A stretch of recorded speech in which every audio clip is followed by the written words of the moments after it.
Hi, everybody, and welcome to another Home Tech. Jason, how's it going, man? Not too bad. I'm a little exhausted. A rough day today, rough week, really. We've been dealing with a couple of in-ceiling TV lifts, motorized TV lifts at a project, big project we're doing, and we are just, I'm not going to name names of the manufacturer, but I'm just going to say that we have had nothing but problems since we started using these lifts, and it's not a manufacturer actually that we typically use, but they had a specification for a lift that it was very shallow inside of the ceiling. We didn't have a lot of depth to work with, and so we ended up kind of going with this brand to give it a try, and we've just had a ton of problems. They're just making all kinds of crazy noises that a motorized TV lift definitely should not be making.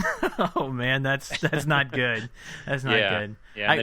The real challenge now is, of course, that the ceilings are finished, and it's not like your typical drywall paint type of ceiling. It's it's all like plaster, right? So you can't just patch like small areas. And if these things do end up having to come down, they have to redo like entire rooms.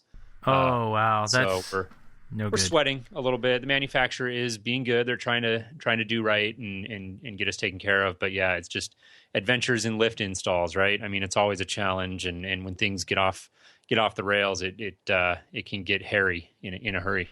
Oh yeah, and I've got my fair share of lift stories too. I have one. We actually did this really cool one. Same manufacturer, because I know which one you're talking about. But it actually went fairly well in this situation, other than some very, very, very tight tolerances that I had to work with, in so much that it was like the head of a bolt would basically scrape a piece of artwork that was like, well, it was actually fossils that they had behind the TV that came out. Yeah, so fossils. I can't imagine how much that kind of artwork costs, and I was super nervous when we were putting it together, and it all did work out well eventually. But I completely feel your pain when it comes to TV lifts. Every time a client mentions one, I'm just deep breath. Yeah. It's so funny because it's one of those things like I remember before I worked in the industry, and I would look from the outside looking in, and I would see these things in magazines or on websites or whatever, and it's just like, oh my God, that is so cool. And it is once it's done and in and working, they are pretty cool. But yeah, it's just one of those things when you have to work on them and you're responsible for all the moving parts, literally. It just is so much work, and you're always worried about like any little thing that can go wrong because for the exact kind of situation I'm in right now, it's just difficult. So we've been dealing with that. We'll get it right. We always do. But it's just been a bit of a headache, bit of a challenge for me. Oh yeah. I feel your pain, and I'm sure if there's integrators listening, they understand they can completely. Relate. Oh yeah, definitely. Well, I just want to thank everybody for listening as well, and joining us here. This is episode number 43. So the show notes are going to be at HomeTech.fm/shows/43. And you can find them there. All the links and everything that we talk about are going to be listed there in the show notes. So if we mention something and you want to check it out, just head on over to the website, and the links will be there for you. Yeah, definitely. And just want to echo your statement there. Thank everybody again for listening, and can also, of course, find us on Twitter at HomeTech Podcast, and give us a follow over there. Let us know how we're doing. We'd love to hear from you. We had an interview on this episode with Duane Paulson, who is from Linear, and it was a great conversation. We got kind of high level with the industry's talk and talked about security kind of from a broad perspective. And then of course, we also jumped in and talked specifics, right, about Linear's products and the 2 gig product lines, and got a little bit into what they're going to be doing at CES. He actually, I'll tease it here, and our listeners are going to have to listen through to the whole way to the end, but he actually made an announcement on our show. So we got some breaking news from Linear here on Home Tech, and you'll have to just listen to the very end to hear what that's all about. Yeah, don't skip. You have to listen to the whole thing. It was a good interview. I really like Duane. He's had his fingerprints, as he said, after we were talking on the show, and in a couple of the security panels that I love to use with integration, and he was back in the ITI days, and then moved over to linear, and now he's working on the Go Control panels with 2 gig. So that's really cool. He's been in the industry a long time and has a really good perspective on a lot of the things that are moving around these days. So and linear is an interesting company. They do a lot more than I ever thought. I mean, crazy amount of product that they make. Yeah, definitely. So really look forward to sharing that with our audience. Before we get to that featured interview, there was a couple of news stories we wanted to touch on, and one of them was a story from Kaleidoscape, which I think reinvigorated your belief in the future viability of the company. Is that right, Seth? How are they in business? I don't understand. I don't understand. I mean, I'm sure there's nice people working over there, and it is an amazing product, but holy cow, like, everything that's happened, they've been through like a gauntlet, and they're still here and still selling $3,000 media players. I mean, and looks like doing fairly well. They announced a new product this week. Yeah, and I think to your question, it's been a challenge for them. They've been in a legal battle over copyright infringement, and that I feel like, God, that's just been going on forever. I think it kind of gets to this new product, which is called the Alto Movie Player. And this is the very first product from Kaleidoscape that does not do importing. So it does not import DVDs nor Blu-rays. And that's what Kaleidoscape is to most people. That was the whole sort of business model around Kaleidoscape, was that it was this fancy media server that you could load your Blu-rays and DVDs onto, and it puts it all up on the screen in a really nice interface that you can browse and search through, and beautiful user interface. Once the thing is commissioned and loaded up with a bunch of movies, it is a very, very cool product, and it integrates extremely well with control systems like Crestron. But because of all the legal trouble, it looks like trying to move away from that, and this new Alto Movie Player is a sign of that. Yeah, and it's basically, they've basically made a downloadable content movie store, right? So this is let's see, it's $24.95 for this, what is basically an Apple TV, I guess, on steroids. But still, I mean, holy cow, that's a big price difference. I mean, for most people to swallow. Very much so. And like you were saying, it's designed basically just to download content from Kaleidoscape's store. They've worked out agreements with some of the studios. It says they're going to be working on more. Like you said, this is going to be tough. I mean, I don't know. I like I said, I like Kaleidoscape. I love the user interface. I do think it's a good product, but I don't know if this is going to sell. I mean, like you said, it's kind of a $2,500 Apple TV. And I think for the right client where, there's maybe a big budget and they're really into the user interface, or maybe they want really tight two-way integration with a broader control system, this might make sense. But for the average person, it's still very, very expensive. And when you compare it to previous generations of Kaleidoscape's offering, it's very cheap. It's very inexpensive. So they've come way, way down in price, but they're still miles from being able to match, what Apple does with the Apple TV. And I think that is, I don't think we're saying anything that's not obvious, right? That's Kaleidoscape's big challenge moving forward. Yeah, I mean, if this thing was like $1,000, I could see it, I guess. I mean, the interface itself is worth $1,000, but holy cow, it's just a streaming media player. Does it have I can't really tell. It's kind of confusing in the article that we'll link to, but does it have a DVD drive or a Blu-ray drive? Yeah, good question. So as best I can tell, and I haven't, we do sell Kaleidoscape, and I've been meaning to actually give our rep a call. It does look like it has a DVD, Blu-ray, loader, right? Like you can pop a disc in there. And basically, though, that's just to play it. So it can act like a Blu-ray player. It did have like this weird feature that I couldn't really understand very well in the article that I read called cataloging. And it sounds to me like basically what it does is when you're putting your discs in that you own, right? Physical discs that you own, and over the course of maybe 6 months, you're loading all these discs in and watching them on any given night. It remembers all of those, and it puts them up in a catalog, and will then allow you to kind of go download a digital copy of it so that you can use it as more of like a quote unquote traditional kaleidoscope. But I don't know how many people are going to be interested in that. I mean, the one thing I will say that is important and we haven't touched on, and one of the selling points for Kaleidoscape on this particular product is the quality. I mean, they're really emphasizing that this is, you are downloading and playing true like Blu-ray quality movies. And, that's something that they're trying to sort of position as like a unique offering. And I get that, but still, I think for the price, a lot of people are just going to opt for the $100 Apple TV.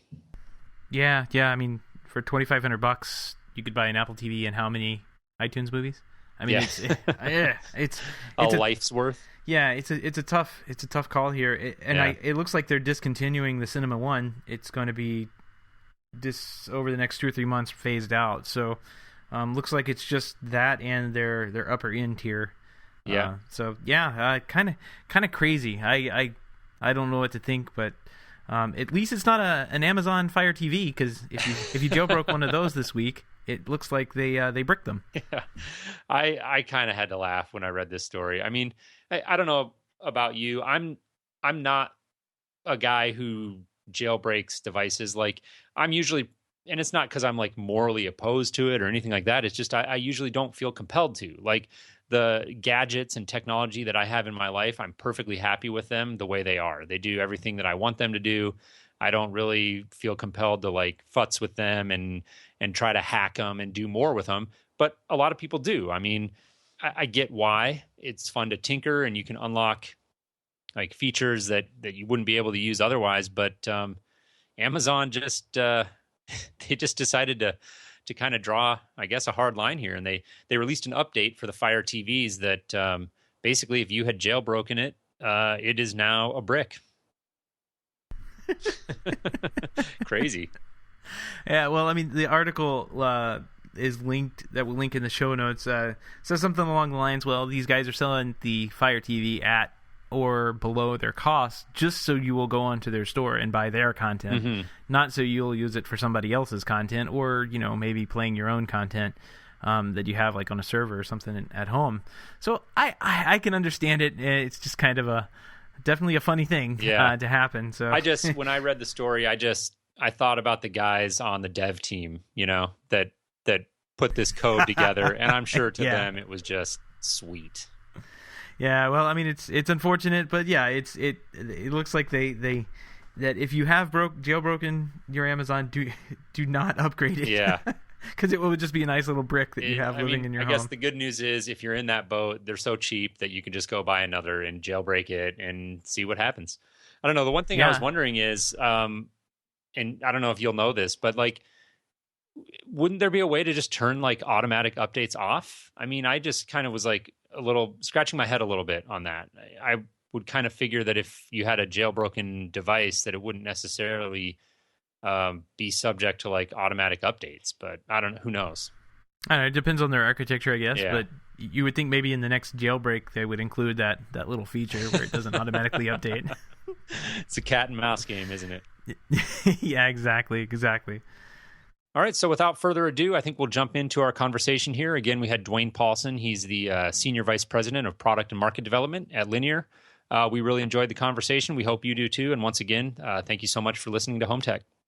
And we are happy to welcome Duane Paulson, Senior Vice President of Product and Market Development at Linear. Duane, how's it going? It's going great, guys. Glad to be on with you. Yeah, well, thanks for joining us here on HomeTech.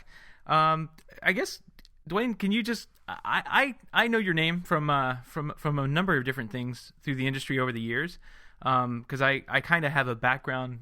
It's a little heavy in security, and that world. But I guess, can you give a little bit of background on who you are and what you've done, what you've seen in our industry over the years? Yeah, I've been involved in the design of security products for about 20 years. Starting with a company called ITI, or Interactive Technologies, which morphed into Interlogix, which got acquired by GE to form the basis of GE Security. And I've always been involved in market development and product management. So I've had my hands in some of the better known products in the security industry. including Simon, which was a ITI Interlogics GE product, still is. Wrote the spec almost 20 years ago on that. Also got involved a lot in the development of interfaces of systems as a subsystem to automation systems. So, in utilizing an existing security system as an occupancy detector, if you will, for most of the major home automation systems over the years, be it Crestron or Control 4 or, AMX, at one time. Pass along changes in status and sensors opening and closing, and the automation system would figure out what the heck to do with it. And now, I am responsible for the management of all of linear and 2 gig products, across our what we refer to as our 3 product pillars. And those are security and control, access control and integration, and health and wellness. So although, we're focused here more on I believe the home control, security type of channels, we're a pretty big player in the access control market and the personal emergency response system, health and wellness system market. Sure, that's actually one of my favorite uses for a security system in a home is for occupancy sensing, and you can do a lot to a house if people aren't home, right? So you can shut off all the lights and kind of prepare the house for like a low energy mode. And a security system is a perfect way to do that because hopefully they've armed the security system away, and that could trigger an automation system and to tell the lights to turn off and different things to go around the house. So I've always loved that integration with a good solid security system with a good solid home automation system. So I was kind of glad to hear you say that because that's one of my favorite things to do. Yeah, and you can also do all sorts of fun things just by using the security sensors. Before I joined Linear, the house I lived in the Twin Cities area, which is notorious for being brutally ugly cold during the wintertime for good reason. We had a mailbox at the end of our driveway. Well, when it was 0 degrees, I didn't feel like trudging down to see if the mail was there and finding it wasn't there.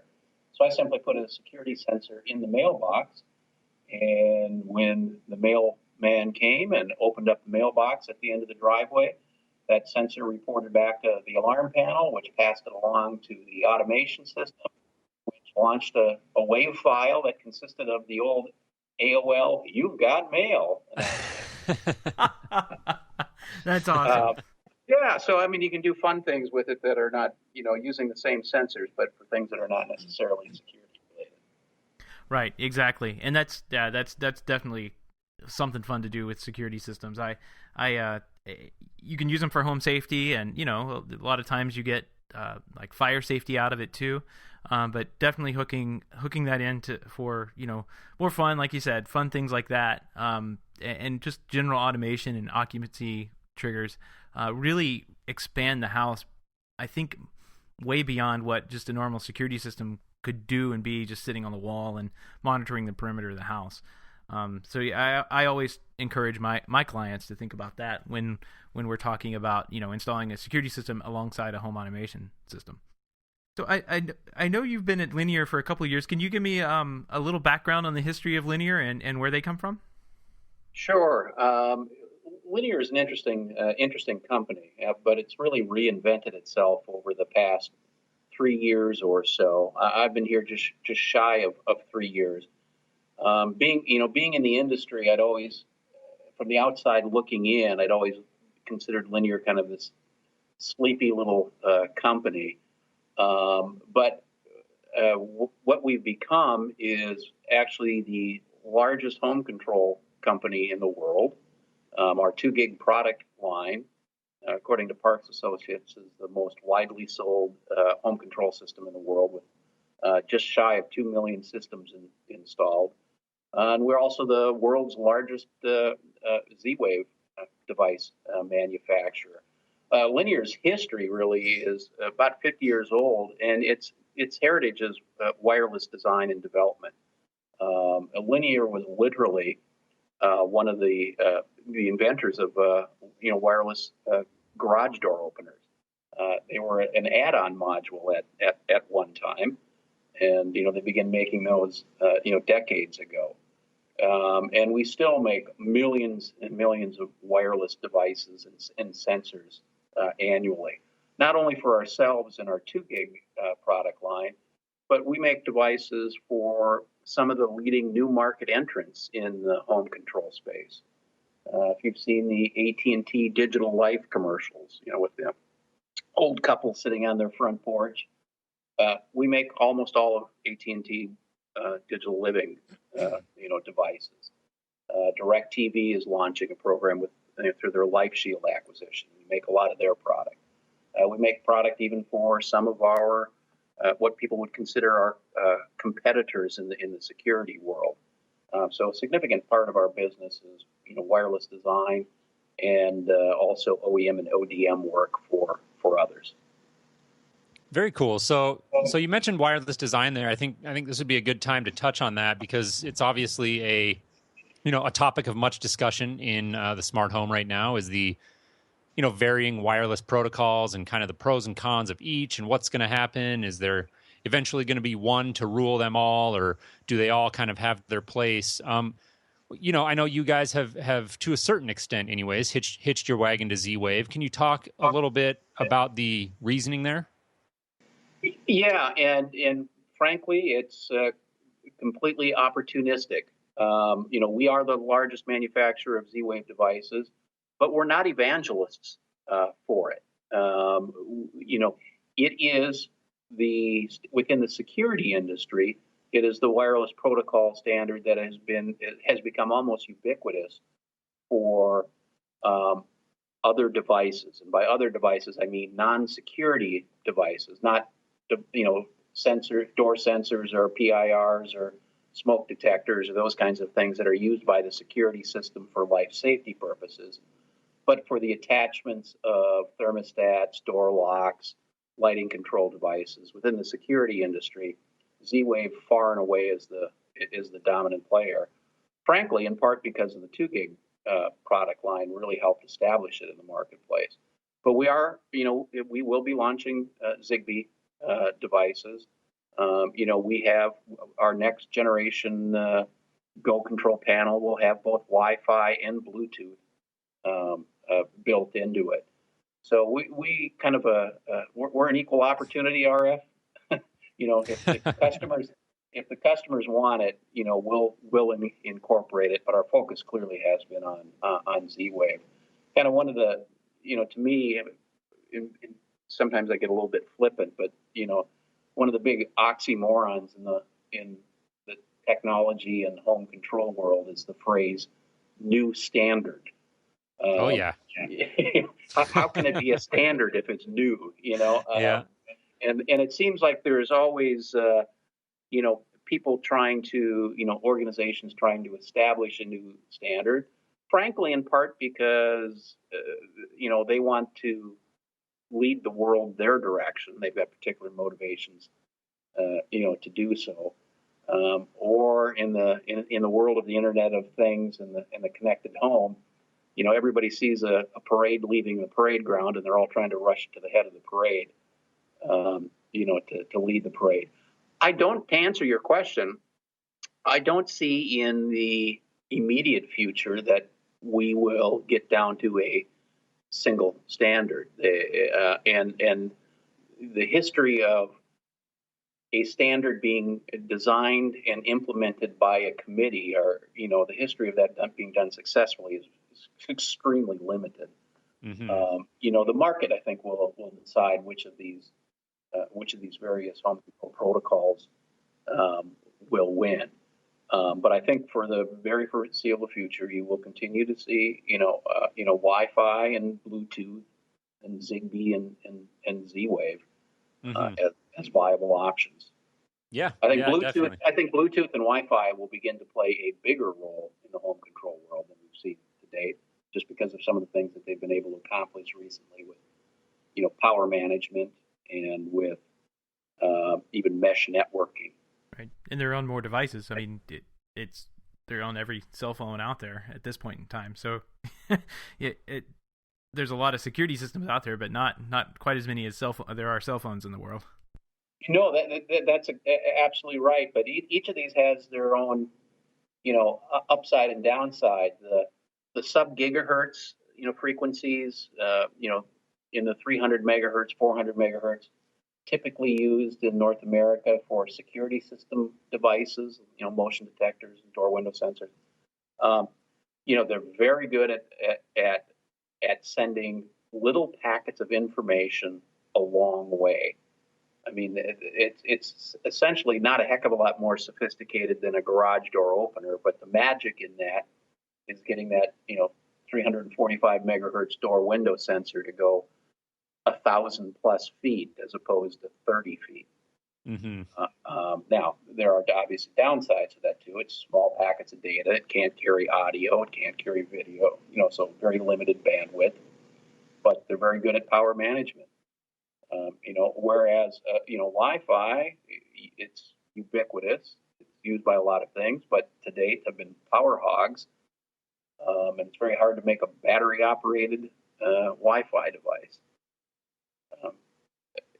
But you'll see improvement. We see improvements being made in that area. So I think there is a future for those things in the end nodes. Yeah, definitely. It's funny you mentioned the new standard thing. Seth and I, if you happen to listen to previous episodes, actually have a little bell that we ring every time somebody announces a new standard in the industry, and we've been ringing the bell quite a bit lately. So yeah, we're definitely seeing a lot of that going on.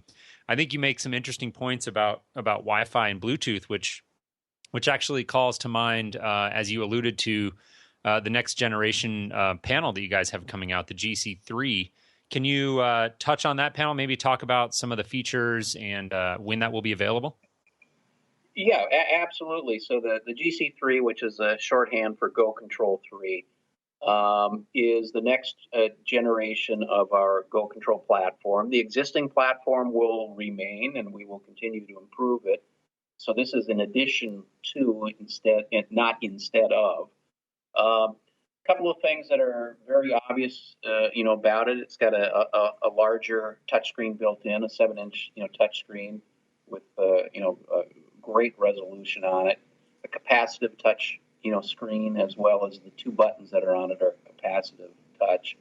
So the larger screen allows us to have a more elegant user interface, because we've got more real estate to work with. But a couple of really cool features that are built into it. For those of you who have spent time in the alarm industry, particularly alarms that are relying on cellular communication for central station or interactive operation, the sunset of 2G has been, causing a great deal of heartburn. A nightmare. We'll just go ahead and say. Yeah, it's just a nightmare.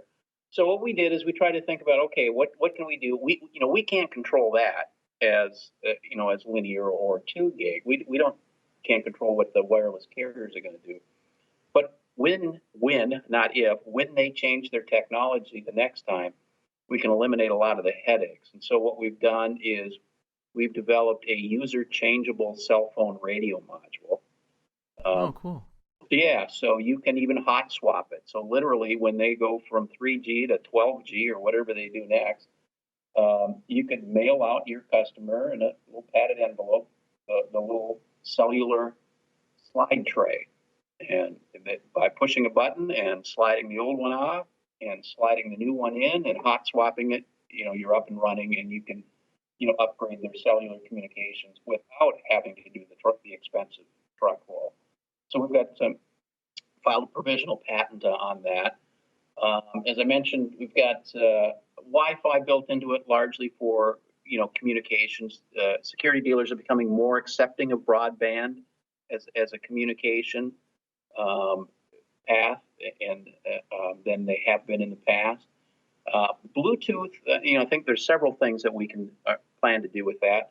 One is, proximity arm and disarm. Now, this won't be on the first release, but, you mentioned every cell phone on the planet now has Bluetooth built into it. I insisted we do this just because I hate keys. Right. So, I can walk up to a very nice vehicle and put my hand on the door, and it automatically unlocks because it's married to the key fob that's in my backpack. And I can, get in, and I can push a button and drive away, and never having to take my keys out. But yet, when I get home, and if I have an electronic lock in my house now, so I don't have to use my keys. I can punch in a code there. But I get so frustrated of when I have to set my backpack down, set my groceries down, whatever, in order to get my hands free to punch in my code on the alarm system. That just seems so, so 1990s. That's one way of putting it. Yeah. Yeah, and it is. And the interesting thing is, why can't I marry it to my cell phone? So Right. it knows it's me, and it knows I'm in proximity, and by programming it properly, it can just, when I walk in the door, it goes, that's Duane's iPhone. I'll disarm. That's very cool. And I'm glad to hear some of the features you said about the new Go Control panel. A lot of the things you mentioned are kind of things that I actually ran one of those in my house for quite a while until I sold it, and it went with the house. But it was a great little panel. My wife absolutely loved using it. I mean, it's so easy to use, the little touchscreen that's on there. A really innovative security system overall, I guess, as far as the user experience is concerned. Yeah, it really was a game changer in the in the industry, and it's glad to hear. It's kind of funny. I'd just moved into a different location here in Carlsbad. We're just north of San Diego, but my old neighborhood, the townhouse I was renting, was commercial space on the ground floor, and the guy who lived next to me had run a very high-end women's salon, beauty salon. I drove up one day, and Kelly was a pretty hip guy. He's got places in Chicago and all over the country. Runs a big company. He walked out and he said, "Hey, you're in this business thing. Let me show you my cool alarm system." Now that's a phrase. Those are two words I never heard together before. Exactly. Yeah. Cool alarm system, and it was one of ours. He didn't know that, and I just kind of said, "Yeah, I'm kind of familiar with it." But to your point, just because it was a nice user experience. Right. Comfortable with it. No, it's definitely been nice to see that kind of turnaround. I think most of the security systems I've dealt with have almost been like hard to use on purpose. It seems like maybe it's just like the barrier entry to programming them. It needs to be so high for. I'm not sure what I know. It's more along the background of what a security system came from. But yeah, they've never been an approachable device until I saw the 2 gig package, and it definitely changed how easy it was to go up and disarm something, and you get a nice visual feedback, red or green. It's very easy for most people to approach that product. I just think it was designed well, and I'm glad to hear that it's being revved, and we'll get some nice, like, the capacitive touchscreen is huge. I mean that's definitely needed these days. The old touchscreen I didn't care for too much, but I definitely forgave it for for everything else that it could do. That's great to hear. Sometimes, whether it's the security industry or even the broader home automation, home theater, home audio industries, sometimes we're our own worst enemies, where we have our own preconceived notion of what a system should look like and how many buttons it should have, and the form factor it should be in. And probably too few times do we ever stop and go, do we really need buttons? Why are we doing it this way? And that's the fault of both product guys like me, but it's also the fault, I think, of the integrators and the dealers. You kind of carry their baggage along too. Yeah, definitely. I mean, we get comfortable with something and we use that forever. It's kind of the way things go. I know that 2 gig is a primarily it is a dealer channel type product that goes through the security channel. It's not a DIY product by any means. And it still does take some expertise to install and set up, although it's fairly easy compared to some of the other ones I've dealt with over the years. That's not going to change, is it? It's just going to be dealer install. Yes, it's primarily intended for the dealer market. Okay. And the way I hedged a little bit there, in that we do have some dealers who are sending it out pre-configured as a do-it-yourself kit. They are as a self-installed kit. Their goal is to generate recurring revenue through the monthly monitoring, just like you would with a professionally installed system. But they send it out with the 3 doors and a motion detector and an account number and central station pre-programmed in the system, so the end user just can kind of lick and stick it. Right. But that seems to be a growing trend. In general, I think DIY is going to be a significant player in the security industry in the coming years. So you'll see new and different products coming into the market where the user interface is perhaps much simpler, but it's very straightforward for the end user to install it and even do some feature programming themselves. I think that's going to be a significant upside. And many security companies are actively taking a look at that.